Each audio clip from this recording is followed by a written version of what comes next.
Good morning everyone. आज हम देखेंगे chapter 30 drugs acting on digestive system का पार्ट 2, जिसमें हम डिस्कस करेंगे परगेटिव्स। तो फर्स्ट हम देखते हैं what are purgatives. Purgatives are also known as laxatives और एपिरिएंट्स। तो लैक्सेटिव्स और एपिरिएंट्स ऐसे ड्रग होते हैं जो कि परगेटिव करके काम करते हैं।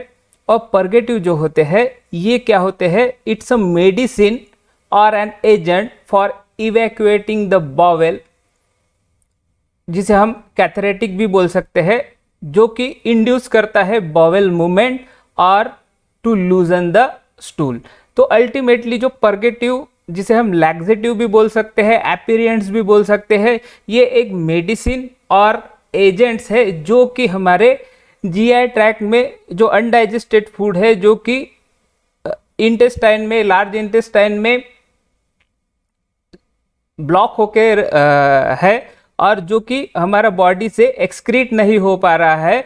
तो ऐसे जो अनडाइजेस्टेड फूड और एक्सक्रीटेड प्रोडक्ट को हमारे जीआई ट्रैक्ट से बाहर निकालने के लिए हम परगेटिव्स, जिसे लैक्सेटिव और एपिरिएंट बोलते हैं, उसका यूज करते हैं। तो ये ड्रग क्या करते हैं? एक तो बॉवेल का मूवमेंट बढ़ाते हैं। अब ये बॉवेल जो वर्ड है, ये बॉवेल वर्ड का मीनिंग क्या है? जो जीआई ट्रैक्ट में जो स्टमक होता है, स्टमक के बाद जो पार्ट चालू होता है उसे हम बॉवेल बोलते हैं, जिसमें आपका लार्ज इंटेस्टाइन, स्मॉल इंटेस्टाइन, ये सब चीजें आता है। तो यहाँ पे जो है पेरिस्टाल्टिक मूवमेंट होता है। तो स्मॉल इंटेस्टाइन और लार्ज इंटेस्टाइन्स के मसल्स जो है ये कंटिन्यूअसली कॉन्ट्रैक्ट और रिलैक्स होते हैं लाइक वेव्स। तो वेव्स जैसा वो मूव करते हैं स्मॉल इंटेस्टाइन और लार्ज इंटेस्टाइन का मसल्स, जिसके वजह से जो फूड है वो धीरे धीरे धीरे आगे मूव होते जाता है और फाइनली जो है वाया रेक्टल रूट वो एक्सक्रीट होता है। तो ये जो मेडिसिन्स है, ये जो लैक्सेटिव्स है और परगेटिव्स जिसे हम बोलते हैं, तो ये क्या करते हैं? एक तो स्मॉल इंटेस्टाइन और लार्ज इंटेस्टाइन को स्टिमुलेट करेंगे, जिसके वजह से उनका पेरिस्टाल्टिक मूवमेंट बढ़ जाएगा और जो एक्सक्रीट और अनडाइजेस्टेड फूड है वो हमारे रेक्टल रूट से निकल जाएगा। या फिर जो स्टूल बना हुआ है, जो अनडाइजेस्टेड फूड का स्टूल बना हुआ है, वो हार्ड अगर बना हुआ है तो उसे सॉफ्ट करने का काम भी जो है ये लैक्सेटिव और परगेटिव करते हैं। तो दो वे से परगेटिव और लैक्सेटिव्स काम करते हैं। एक तो बोवेल का मूवमेंट बढ़ाएंगे, बोवेल में लार्ज इंटेस्टाइन, स्मॉल इंटेस्टाइन, इसमें जो मसल्स होती है उसमें पेरिस्टाल्टिक मूवमेंट बढ़ा देंगे। और आइदर जो स्टूल है जो लार्ज इंटेस्टाइन में और स्मॉल इंटेस्टाइन में जो ब्लॉक होके है उसको स्मूथ करेंगे, लूज करेंगे, जिसके वजह से वो इजीली वाया रेक्टल रूट से एक्सक्रीट हो जाएगा। They are most often taken to treat constipation. तो ये ड्रग जो है मोस्टली जिन्हें कॉन्स्टिपेशन होता है, जिनका जो मोशन है रेगुलर नहीं होता है, उन्हें जो पेट है, पेट जो है कंप्लीटली ब्लॉक हो जाता है और लार्ज इंटेस्टाइन और स्मॉल इंटेस्टाइन में जो अनडाइजेस्टेड फूड है वो कंप्लीटली ब्लॉक हो जाता है, जिसके वजह से अनकंफर्टेबल फील होता है पेशेंट को। तो ऐसे कंडीशन में हम परगेटिव्स देते हैं और ये कंडीशन को भी हम कॉन्स्टिपेशन बोलते हैं। Purgatives when taken in sufficiently high dose result in diarrhoea. तो ये जो परगेटिव है ये हमें एक पर्टिकुलर डोज में ही लेना है। अगर हम इसे ज़्यादा लेते हैं तो इट मे कॉज डायरिया, जिसके वजह से जो मोशंस है जो पहले नहीं हो रहे थे वो अभी बढ़ जाएंगे। तो यही ड्रॉबैक है परगेटिव का। तो इसे हमें सोच समझ के ही लेना है, जब भी ज़रूरत है ड्यूरिंग कॉन्स्टिपेशन तभी लेना है, अदरवाइज हमें ये ड्रग अवॉइड करना है। Purgative acts by hastening of undigested remaining of food in the large intestine and colon। तो purgative जो है ये अनडाइजेस्टेड फूड जो है जो लार्ज इंटेस्टाइन और कोलोन में है उसे निकालने का काम करते हैं। ये ओरली सॉरी ये ओरल फॉर्म में और ओरल रूट ऑफ एडमिनिस्ट्रेशन से लेने वाले फॉर्म में भी अवेलेबल होता है, as well as suppositories form में भी होता है। अब ये सपोजिटरीज क्या होता है? सपोजिटरीज ये एक kind of bullet like structure होता है, सॉलिड डोसेज फॉर्म होता है, जो कि रेक्टम से इंसर्ट करते हैं और ये रेक्टल रूट से इंसर्ट करते हैं, जहां पे वो डिसॉल्व होता है और परगेटिव इफेक्ट दिखाता है और जो भी कोलोन में अनडाइजेस्टेड फूड है उसे निकालने का काम करता है। अब हम क्लासिफिकेशन ऑफ परगेटिव्स देखते हैं, जिसमें आता है इरिटेंट परगेटिव्स। तो इसमें आते हैं एंथ्रासिन ग्रुप के ड्रग्स, जिसमें रुबब आता है, सेना आता है, अलो आता है, कैस्केरा सैग्राडा आता है। उसके बाद आते हैं ड्रास्टिक परगेटिव, जिसमें क्रोटॉन ऑयल आता है, पोडोफिलियम आता है। थर्ड आता है माइल्ड परगेटिव, जिसमें castor oil well known example है, फिनोफ्थेलिन आपने सुना होगा एज ए इंडिकेटर, और बिसाकोडिल ये आता है। उसके बाद बल्क परगेटिव आते हैं। बल्क परगेटिव में सलाइन परगेटिव्स आते हैं, जिसमें सॉल्ट्स आते हैं, magnesium sulphate, sodium potassium tartrate, potassium phosphate. उसके बाद methyl cellulose, sodium carboxy methyl cellulose, प्लांटागो, अगार अगार, ये चीजें भी इसमें आती है। उसके बाद लुब्रिकेंट परगेटिव्स, लुब्रिकेंट परगेटिव्स में मिनरल ऑयल आता है, जिसमें लिक्विड पैराफिन, जिसको हम मिनरल ऑयल भी बोलते हैं। उसके बाद डाइऑक्टिल सोडियम सल्फोसक्सिनेट, ये लुब्रिकेंट परगेटिव्स में आते हैं। तो ये सभी परगेटिव्स का अपना अपना खासियत है और ये सभी जो ड्रग है ये एक ही काम करते हैं कि जो भी अनडाइजेस्टेड फूड है और जो भी वेस्ट मटेरियल है जो जीआई ट्रैक्ट में ट्रैप हुआ है और फंसा हुआ है, उसे जीआई ट्रैक्ट से निकालने का काम करते हैं। अब ये ज़रूरी क्यों है कि भाई हमारा जो जीआई ट्रैक्ट है ये हमेशा क्लीन होना चाहिए, बिकॉज बहुत सारे जो न्यूट्रिएंट्स है, प्रोटीन्स है, कार्बोहाइड्रेट्स है, ये हमारे जीआई ट्रैक्ट से ही एब्जॉर्ब होते हैं। और अगर अनडाइजेस्टेड फूड अगर स्टोर होता है तो उसके वजह से जो अनडाइजेस्टेड फूड है वो धीरे धीरे क्या होता है, सड़ने लगता है, और जिसके वजह से दूसरे बीमारियां भी होने के चांसेस है। इसलिए जो है हमारा जीआई ट्रैक्ट जो है ये हमेशा क्लीन होना चाहिए। और अभी कुछ रिसर्च में पाया गया है कि ह्यूमंस हैव 2 ब्रेन्स। तो 2 ब्रेन्स में हमारा जो हमको पता है ब्रेन जो सेंट्रल नर्वस सिस्टम का पार्ट है, और दूसरा जो ब्रेन है ये हमारा है जीआई ट्रैक्ट, और जिसे हम बोलेंगे स्टमक भी बोल सकते हैं। और स्टमक से जो निचला भाग है, जो बोवेल हमने बोला है, ये पार्ट को भी सेकंड ब्रेन बोलते हैं। तो ये भी इंपॉर्टेंट है। अगर हमारा सेकंड ब्रेन में कुछ प्रॉब्लम आया तो अल्टीमेटली मूड्स में भी चेंज होता है, जैसा कि आपने देखा होगा, जिसे ज़्यादा एक्सिस डाइजेशन का प्रॉब्लम होता है और जिसमें जो पेशेंट में गैस का बहुत प्रॉब्लम होता है, उनमें हमेशा एंजाइटी का प्रॉब्लम रहता है।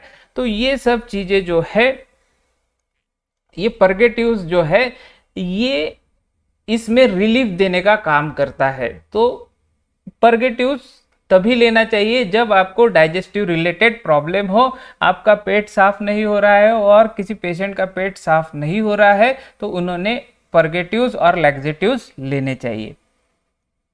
तो फर्स्ट आते हैं हम हमारे क्लासिफिकेशन का इरिटेंट परगेटिव्स। तो इसमें एंथ्रासिन ग्रुप में हमने देखा है सेना आता है, एलो आता है। तो इसमें जो एक्टिव इंग्रेडिएंट जो होता है वो होता है anthraquinone related derivative, specially emodin. The glycoside is slowly liberated and acts in the large intestine. तो ये जो एंथ्रोक्विनोन है, ये एंथ्रोक्विनोन ग्लाइकोसाइड्स जो कि सेना में होता है, सिनोसाइड ए, सिनोसाइड बी, तो ये जो है ये ग्लाइकोसाइड होते हैं, ये धीरे धीरे लिबरेट होते हैं और ये क्या करते हैं, लार्ज इंटेस्टाइन पे एक्ट करते हैं, जिसके वजह से वो लार्ज इंटेस्टाइन को इरिटेट करते हैं। तो इरिटेट कब करते हैं, जब वो डायरेक्टली एक्ट होते हैं, डायरेक्टली लार्ज इंटेस्टाइन पे एक्ट होते हैं और लार्ज इंटेस्टाइन को इरिटेट करते हैं, जिसके वजह से लार्ज इंटेस्टाइन में पेरिस्टाल्टिक मूवमेंट बढ़ जाता है और वो जो अनडाइजेस्टेड फूड जो रुका हुआ है, जो स्टॉप हुआ है वो जगह पे, वो धीरे धीरे आगे बढ़ना चालू होता है और फाइनली वो एक्सक्रीट हो जाता है। तो डायरेक्टली इरिटेशन से एंथ्रासिन डेरिवेटिव काम करता है। इसके अलावा ये एब्जॉर्ब भी होते हैं एंथ्रोक्विनोन डेरिवेटिव्स, और एब्जॉर्ब होने के बाद ये स्पेशली एब्जॉर्ब स्मॉल इंटेस्टाइन में होते हैं और सिक्रीट जो है ये लार्ज इंटेस्टाइन में होते हैं, और सिक्रीट होने के बाद फिर से इरिटेट करते हैं लार्ज इंटेस्टाइन को और अल्टीमेटली पेरिस्टाल्टिक मूवमेंट को बढ़ाते हैं। इसका जो ऑनसेट ऑफ एक्शन जो है ये 6 to 8 आवर्स के बाद ही चालू होता है, इसलिए इसको लेट नाइट में लेते हैं और लेट इन इवनिंग लेते हैं, और इसका इफेक्ट जो है नेक्स्ट मॉर्निंग दिखता है। तो इसके बाद आते हैं फिनोफ्थेलिन पे। फिनोफ्थेलिन कैसा काम करता है, ये भी इरिटेंट परगेटिव है, ये कोलोन पे एक्ट करता है। तो ये जो है मेनली कोलोन पे काम करता है और स्मॉल इंटेस्टाइन पे भी काम करता है, बट बहुत ही लिटिल अमाउंट में एक स्मॉल इंटेस्टाइन को स्टिमुलेट करता है। इसका भी ऑनसेट ऑफ एक्शन जो है 6 to 8 आवर है।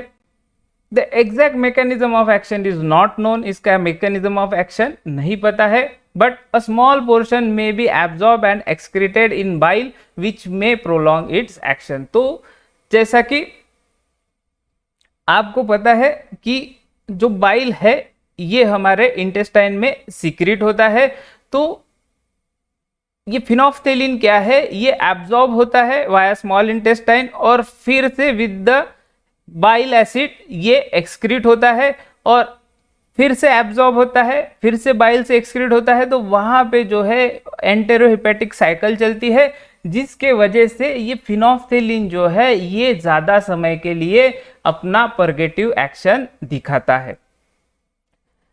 ये relatively non toxic in nature है, बट एक्सेसिव अमाउंट में कॉज सीवियर डायरिया। तो ये नॉन टॉक्सिक इन नेचर है, बट अगर इसको एक्सेसिव लेते हैं तो ये डायरिया और लूज मोशन प्रोड्यूस करता है, जिसके वजह से जो भी पेशेंट इसे ले रहा है उसमें फ्लूइड इम्बैलेंस हो जाता है। उसके बाद सेकंड ड्रग पे आएंगे, बिस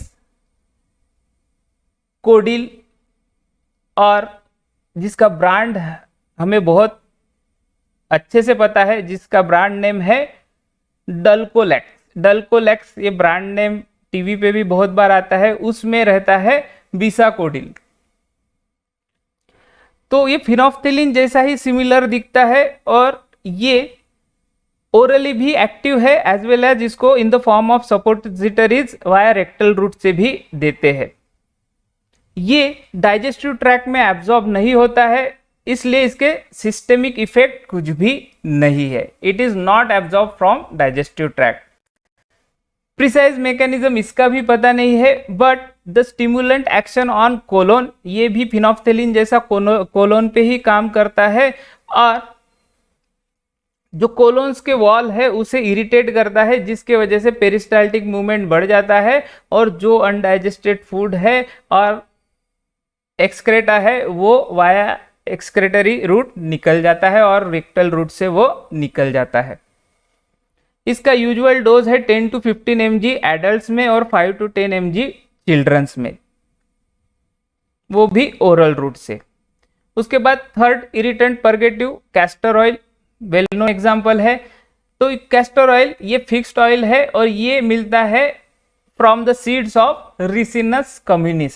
तो रिसिनस कम्युनिस का जो सीड्स होता है वहां से ये ऑयल निकाला जाता है, जिसे हम कैस्टर ऑयल बोलते हैं। ये जो है chemically triglyceride of ricinoleic acid है। जब इसे ओरली लेते हैं तो ये हाइड्रोलाइज होता है बाय इंटेस्टिनल लाइपेज। तो इंटेस्टिनल लाइपेज एंजाइम जो होता है ये रिसिनोलिक एसिड ट्राइग्लिसराइड जो होता है इसे हाइड्रोलाइज कर देता है, जिसके वजह से ग्लिसरॉल अलग हो जाता है और रिसिनोलिक एसिड अलग हो जाता है। बाद में ये जो रिसिनोलिक एसिड जो है ये क्या करता है, स्मॉल इंटेस्टाइन के जो वॉल्स है उसको स्टिमुलेट करता है, और ये रिसिनोलिक एसिड स्मॉल इंटेस्टाइन के वॉल्स को स्टिमुलेट और इरिटेट करने के बाद वहाँ पे पेरिस्टाल्टिक मूवमेंट जो है स्मॉल इंटेस्टाइन का वो बढ़ जाता है, जिसके वजह से जो भी फूड वहाँ पे ट्रैप हुआ है और जो भी फूड अनडाइजेस्टेड फूड रुका हुआ है वो धीरे धीरे आगे बढ़ता है टूवर्ड्स एक्सक्रीशन, और फिर फाइनली वो रेक्टल रूट से एक्सक्रीट होता है। इसका जो परगेटिव एक्शन है वो विद इन 2 आवर्स हमें दिखता है। अगर इसका फुल डोज हम लेते हैं तो within 2 hour castor oil purgative action show करता है। इसका एक खासियत है कि ये लार्ज डोज में जो है डायरिया प्रोड्यूस नहीं करता, ठीक है, मींस एक्सेसिव परगेशन प्रोड्यूस नहीं करता और लूज मोशन प्रोड्यूस नहीं करता, बिकॉज ये जो है ये क्या है, ट्राइग्लिसराइड ऑफ फैटी एसिड, जो कि बाकी भी ट्राइग्लिसराइड ऑफ फैटी एसिड जैसा होता है। और ये क्या करता है, जैसा एक्सिस अमाउंट में अगर हमारे जीआई ट्रैक्ट में है तो ये एब्जॉर्ब हो जाता है, फिर लीवर इसे मेटाबोलाइज कर लेता है और कन्वर्ट कर देता है मेटाबोलाइट्स में, और फिर वो एक्सक्रीट होता है या फिर एज अ बॉडी फैट करके स्टोर रहता है। तो ये जो अदर फैटी एसिड्स होते हैं जैसा मेटाबोलाइज होते हैं वैसा ही ये भी मेटाबोलाइज होता है। ये भी सेफ कैथेरेटिक है, मींस ये जो है कॉन्स्टिपेशन में इजीली यूज कर सकते हैं, और ये जो है नॉन टॉक्सिक इन नेचर भी है। तो ये जो है कैस्टर ऑयल, इसको अर्ली मॉर्निंग में लेते हैं 5 to 15 ml before morning breakfast. तो मॉर्निंग ब्रेकफास्ट के पहले इसे 5 to 15 ml लेते हैं इन अर्ली मॉर्निंग, जिसके वजह से ये फिर परगेटिव एक्शन दिखाता है। उसके बाद बल्क परगेटिव्स पे आते हैं, जिसमें सलाइन परगेटिव्स आते हैं। This are the salts which are poorly और incompletely absorb from the guts. तो ये ऐसे सॉल्ट्स होते हैं जो कि पुअरली और इनकम्प्लीटली एब्जॉर्ब होते हैं जीआई ट्रैक्ट से। Commonly use salts are a number of magnesium salt, various sulphate salts and tartrates. तो जो कॉमनली यूज होने वाले सॉल्ट्स है उसमें मैग्नीशियम सॉल्ट आते हैं, सल्फेट्स आते हैं और टार्टरेट्स आते हैं। इनकी इंटेंसिटी जो है ऑनसेट ऑफ एक्शन की ये वैरी करती है depend upon the various salt. Magnesium salt अलग परगेटिव एक्शन दिखाएंगे और जल्दी ऑनसेट ऑफ एक्शन दिखाएंगे, सल्फेट और टार्टरेट हो सकता है कि लेट ऑनसेट ऑफ एक्शन दिखाए। ये डिपेंड करता है कि ये जो सलाइन परगेटिव है ये कौन से सॉल्ट से बना हुआ है। When given in full dose, the action occur within 3 to 6 hours। तो जब इसका थेरापेटिक डोज और फुल डोज देते हैं तो ये अपना जो परगेटिव एक्शन है ये विद इन 3 to 6 आवर्स में दिखाता है। When large amount of this salt is given, they exert high osmotic pressure and retain large amount of water in the gut lumen, which exert mechanical stimulus to increase the intestinal peristalsis। तो इसका जो mechanism of action बहुत ही simple है। ये क्या करता है, एक तो ये पुअरली और इनकम्प्लीटली एब्जॉर्बेबल प्रोडक्ट है, तो जब इसे कोई पेशेंट लार्ज अमाउंट में लेता है तो ये क्या करता है, हाई ऑस्मोटिक प्रेशर बिल्डअप करता है, जिसके वजह से जीआई ट्रैक्ट में लार्ज अमाउंट ऑफ वाटर जो है वो रिटेन हो जाता है, और जो गट ल्यूमेन है, जो गट कैविटी है, वहां पे लार्ज अमाउंट ऑफ वाटर जो है वो रिटेन हो जाता है, जिसके वजह से मैकेनिकल स्टिमुलस मिलता है इंटेस्टाइन को, जो कि फिर इंटेस्टिनल पेरिस्टाल्टिक मूवमेंट को बढ़ाने का काम करता है। तो यही सिंपल काम है सलाइन परगेटिव का। मींस ये क्या करता है, जीआई ट्रैक्ट में वॉल्यूम बढ़ाने का काम करता है और बल्क बढ़ाने का काम करता है। और ये कैसा बढ़ाता है, ये हाई ऑस्मोटिक प्रेशर डेवलप करता है इनसाइड जीआई ट्रैक्ट, जिसके वजह से जो वाटर है, वाटर आप जो भी कंज्यूम कर रहे हैं वो एब्जॉर्ब नहीं होता है, बल्कि वो रिटेन करता है। ये सॉल्ट्स, मैग्नीशियम सॉल्ट्स हो गया, सल्फेट्स हो गया, टार्टरेट्स हो गया, ये रिटेन करते हैं ड्यू टू ऑस्मेटिक प्रेशर, और उसके वजह से फिर गट पे प्रेशर आता है और गट पे प्रेशर आने की वजह से पेरिस्टाल्टिक मूवमेंट बढ़ जाता है और फाइनली जो अनडाइजेस्टेड फूड है और जो भी वेस्ट है वो बॉडी से बाहर निकलता है via rectal root. The efficacy of saline purgative depends on the osmotic pressure exerted by unabsorbed fraction in the intestinal lumen। तो इसका जो इफिकेसी है saline purgative का डिपेंड करता है कि ये कितना गट में प्रेजेंट रहता है और जो भी अनएब्जॉर्ब फ्रैक्शन है saline purgatives का वो कितना प्रेजेंट है गट में। जितना ज़्यादा प्रेजेंट रहेगा उतना इसका इफेक्ट ज़्यादा रहेगा, उतना वाटर रिटेन वो ज़्यादा करेगा और उतना ही फास्ट वो इंटेस्टिनल पेरिस्टाल्टिक मूवमेंट बढ़ाएगा और फाइनली परगेशन करेगा और जीआई ट्रैक्ट को एम्प्टी करने का काम करेगा। A small fraction of ingested salt में be absorb but is readily excreted through the kidney. तो ये ऐसा नहीं है कि ये बिल्कुल ही एब्जॉर्ब नहीं होता है सलाइन परगेटिव में के सॉल्ट, ये कुछ अमाउंट में एब्जॉर्ब भी होता है बट ये किडनी से एक्सक्रीट हो जाता है। However in case of kidney dysfunction it may be retained and may cause magnesium intoxication. तो मैग्नीशियम सॉल्ट जो है जो कि एज अ सलाइन परगेटिव देते हैं, अगर हमने किडनी डिस्फंक्शन वाले पेशेंट को दे दिया इन केस, तो उसमें जो है मैग्नीशियम रिटेन होता है, किडनी से वो एक्सक्रीट नहीं हो पाता और उसके वजह से मैग्नीशियम टॉक्सिसिटी हो जाता है। तो जो भी पेशेंट को सीवियर किडनी डिस्फंक्शन है उसे magnesium salt containing saline purgative हमें नहीं देना है और अवॉइड करना है। इसके अलावा जिन्हें कंजेस्टिव कार्डियक फेल्योर का प्रॉब्लम है उन्हें sodium salt containing purgative avoid करना है और उन्हें नहीं देना है। तो ये दो एक्सेप्शन है। उसके बाद आते हैं अदर बल्क फॉर्मिंग परगेटिव। अभी इसके पहले जो हमने देखे थे वो सलाइन परगेटिव्स थे, अभी हम अदर बल्क फॉर्मिंग परगेटिव्स पे आते हैं। There are various natural and synthetic polysaccharide and cellulose compound. तो natural polysaccharide as well as synthetic polysaccharide और सेल्यूलोज जो है वो as a bulk forming purgative करके काम करते हैं जो कि मार्केट में अवेलेबल है। They act by providing indigestible residue which reflexly stimulate peristalsis.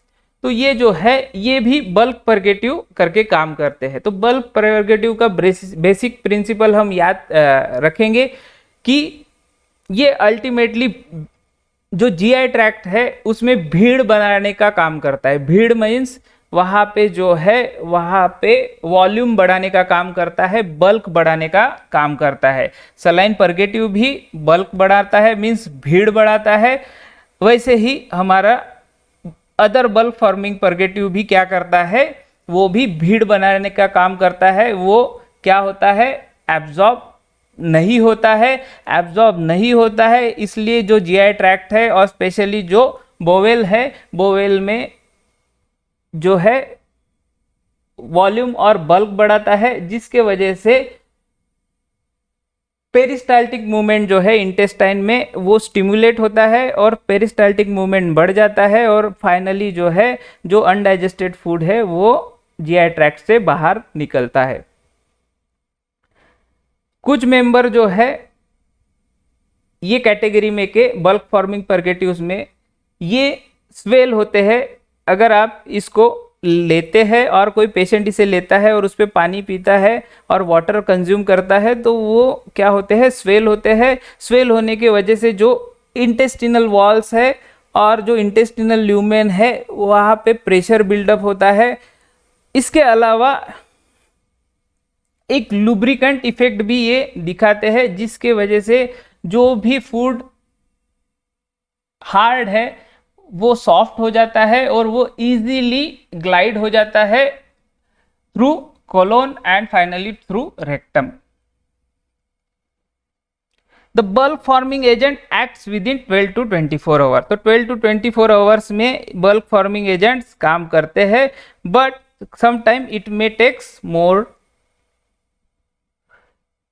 Sometime it may takes more time. तो ये कुछ समय कुछ बार ऐसा होता है कि ज़्यादा टाइम लेते हैं, बट जनरली 12 to 24 आवर्स में ये अपना काम दिखा देते हैं। Usually the bulk forming purgative are devoid of side effect, but occasional case of intestinal obstruction and esophageal obstruction have been reported। तो ये तो वैसा कोई साइड इफेक्ट शो नहीं करते हैं बल्क फॉर्मिंग परगेटिव, बट कभी कभी जो है in case of intestinal obstruction और oesophageal obstruction bulk forming purgatives में दिखते हैं।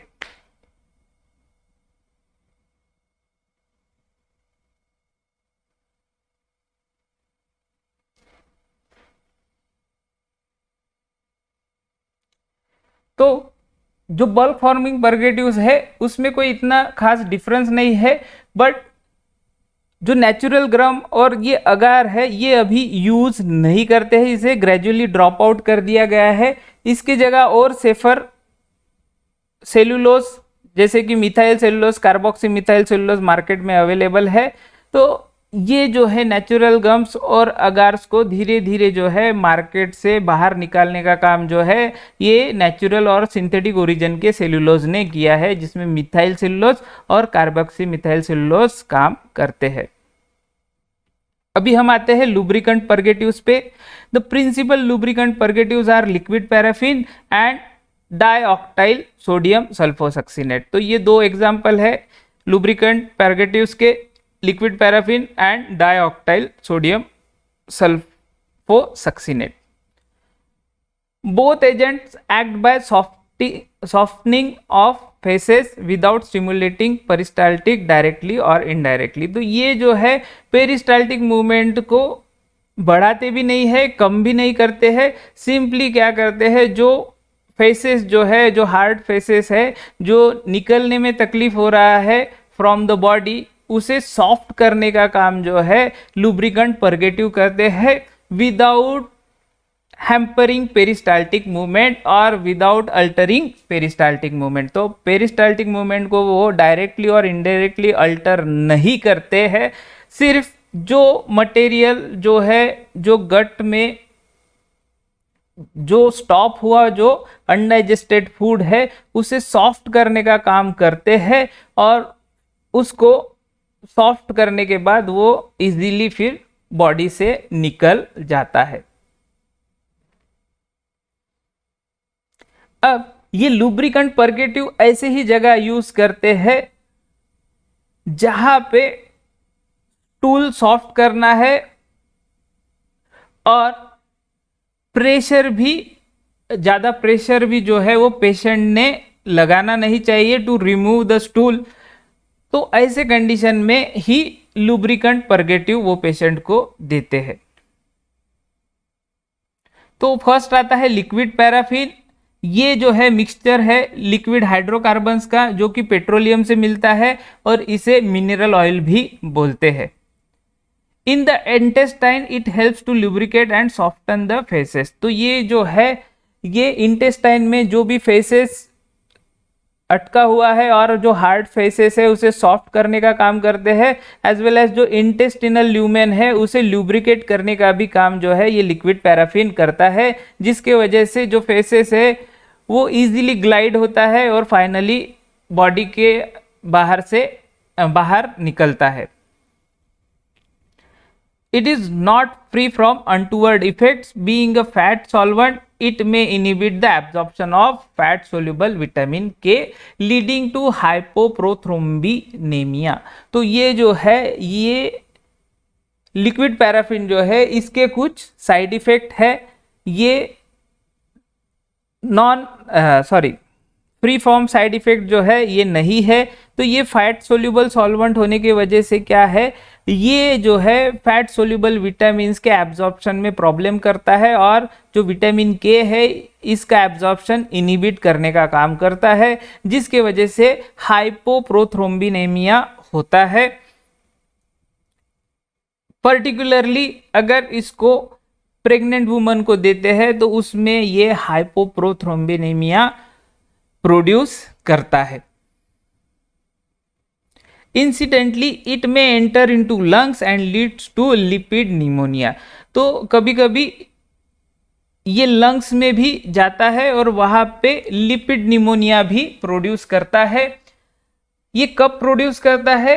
जब लिक्विड पैराफिन को कोई फॉर्मुलेशन में एज ए सॉल्वेंट करके यूज किया है और उसमें कोई ड्रग यूज किया है जो हमें इनहाल करना है, ऐसे कंडीशन में वो लंग्स में जाता है लिक्विड पैराफिन, और लिक्विड पैराफिन वहां पे फिर लिपिड निमोनिया प्रोड्यूस करता है। तो ये दो उसके मेजर साइड इफेक्ट है।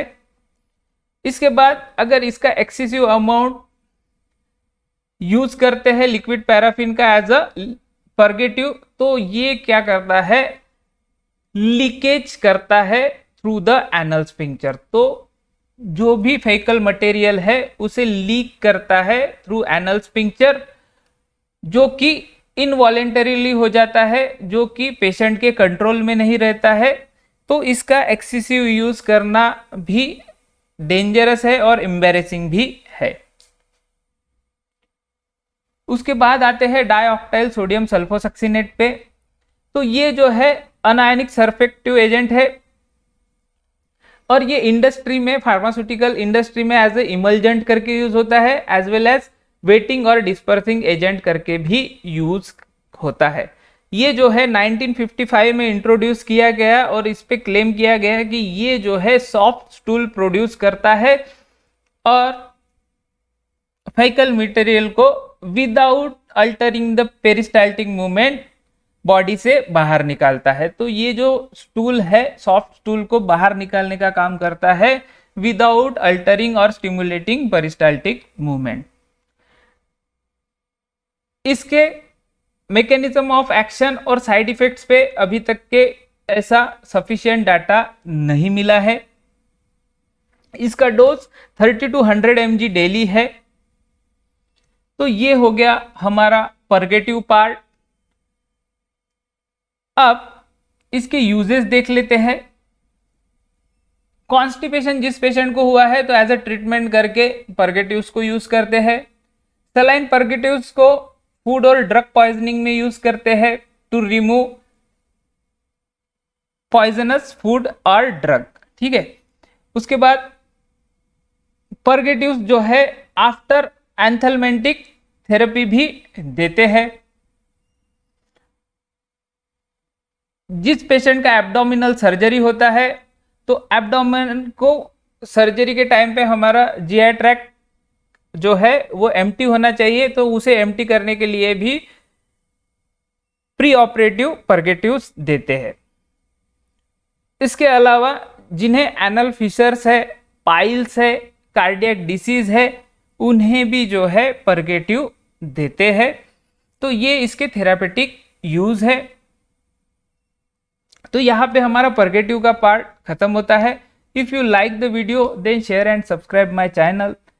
Thanks for watching and God bless you.